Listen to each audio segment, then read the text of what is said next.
Alright everyone, it's time for Occult Literature, video number 421, Observations on the Use of Bathing in Medicine.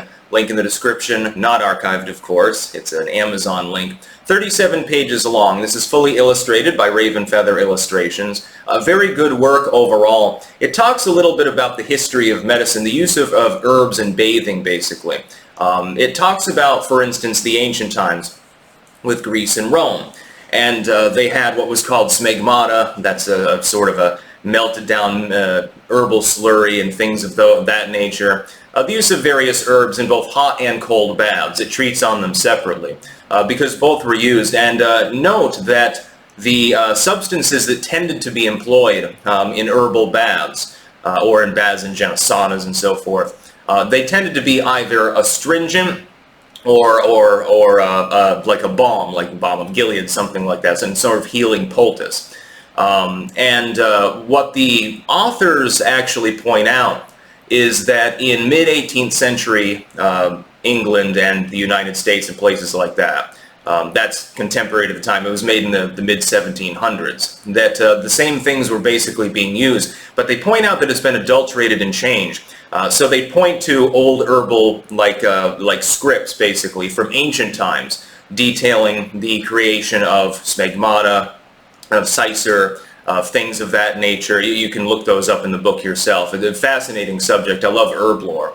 And that they would make basic preparations from these and add them to the baths, and then they would take a bath or they'd steam themselves, etc. And that this was still being done actually in the mid-18th century. In fact, this kind of humoral thinking, it dwells on Galen's theory of the humors, the four humors, black bile and blood and so forth, phlegm and white bile.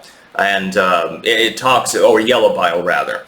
And it talks about how like the astringent and sort of like causing sweat, astringing the surface of the body and stuff, this was considered to be healing.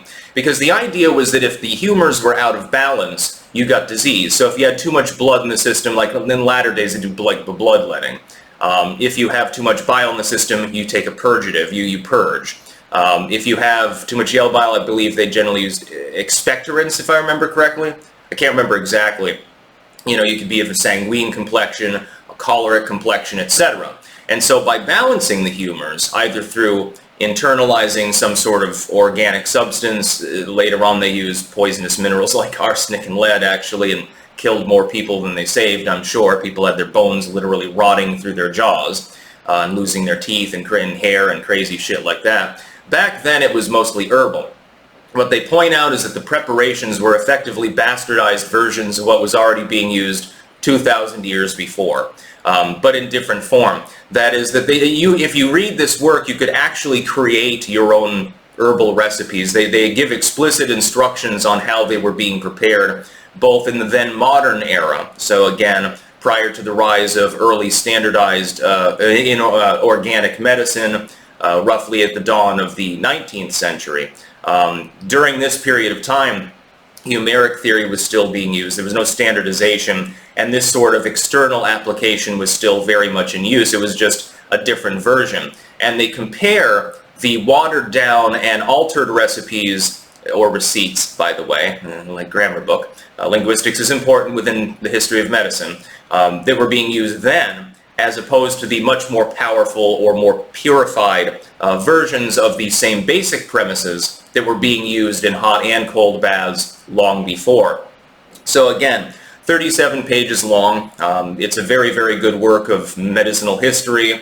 If you're into herbalism, you're going to like this work. If you're into history in general, Galenism, the Homeric theory, things of that nature, invaluable little manuscript. Again, fully illustrated by Raven Feather Illustrations. Link in the description to the Amazon page. I'll be popping this on the book's blogs later. And so I hope that you enjoy. That's about all. Peace out.